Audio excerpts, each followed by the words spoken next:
একটা কবিতা আছে, ওই দেখা যায় তাল গাছ ওই আমাদের গা। এই কবিতা তো আপনারা সবাই পারেন। এটা আমি বিভিন্ন মডেলে আপনাদের সামনে উপস্থাপন করবো। সবচেয়ে আপনাদেরকে নির্ধারণ করতে হবে সবচেয়ে বেস্ট মডেল কোনটা। যেমন এই কবিতাটা যদি একটা ছোট বাচ্চা আবৃত্তি করে তখন কিভাবে পড়বে? ওই দেখা যায় তাল গাছ ওই আমাদের গা, ওইখানেতে বাস করে কানা বগিচা। ও বগি তুই খাস কি, পান্তা ভাত চাস কি? এভাবে আবৃত্তি করবে।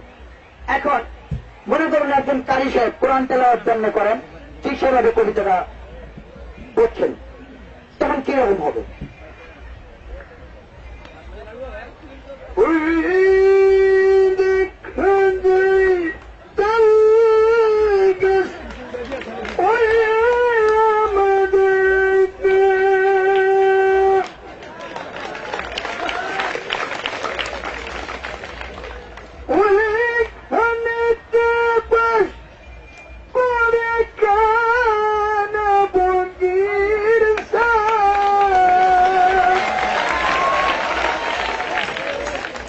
দর্শক মন্ডলী, আবার যদি কোনো ওয়াজ মাহফিলে কোন বক্তা ওয়াজের মতো করে বলেন কবিতাটা, তাহলে কিভাবে বলবেন? আমার বাজানেরা, ওই দেখা যায় তাল গাছ ওই আমাদের গা, ওইখানেতে বাস করে কানা বগির সা। আমার সর্দার আড়ালের মা বোনেরা, আমি বগিরে জিজ্ঞাইলাম, ও বগি তুই খাস কি, পান্তা ভাত চাস কি? বগি কান্দে কান্দে কয়, পান্তা আমি খাই না, পুঁটির মাছ পাই না, একটা যদি পাই অমনি ধরা গাপুস গুপুস খায়। বলেন মার হাবা, আরো যেরকম মার হাবা। আবার এই কবিতাটা একজন রাজনৈতিক নেতা যখন রাজনীতির মঞ্চে জনসভার মঞ্চে ভাষণ দিতে দিতে বলবেন, তখন কিভাবে বলবেন? সংগ্রামী ভাই বোনেরা আমার, ওই দেখা যায় তাল গাছ ওই আমাদের গান, ওইখানেতে বাস করে কারাবগিচ্ছা। আমি বইকে প্রশ্ন করলাম, ও বইকে তুই খাস কি, পান্তা ভাত চাস কি?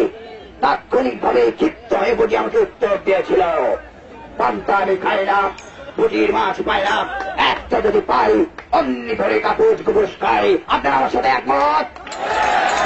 সম্মানিত দর্শক, আমাদের এই দেশ বাংলাদেশ, কলি আল্লাহর বাংলাদেশ, তাই না? যেমন একটা গান আছে না, এই কলি আল্লাহর বাংলাদেশ, এই শহীদ জাতির বাংলাদেশ, রহম করুন আল্লাহ, কবুল করুন আল্লাহ। কিন্তু এই অলি আল্লাহর দেশে কিছু পীর সাহেব আছে যাদের নামের ডিগ্রি শুনলে তাদের নাম খুঁজে পাবেন না। হক্কানি, রব্বানি, দাউদে ভুরকানি, ওলিয়ে গুলশানি, শানে জিলানি, সারা গায়ে চুলকানি, খানে খান, খান খানা খান, উজিরে গোরস্তান, গোলে মালে খান। এরকম কিছু ভণ্ড বাবা, ভণ্ড পীরের দরবার আছে, তাই না? তাদের দরবারে গাঁজা খাওয়া হয় আর জেগে করা হয়। সেই জেগেটা কিরকম? এরকম ভণ্ড বাবার দরবারে যদি এই কবিতাটা আসে জিকির করতে করতে, তখন কিরকম হবে? ওই দেখা যায় তাল গাছ ওই আমাদের গা, দেখা যায় তাল গাছ ওই আমাদের গা, এইখানেতে বাস করে, এইখানেতে বাস করে কানা বগিচা। ওই দেখা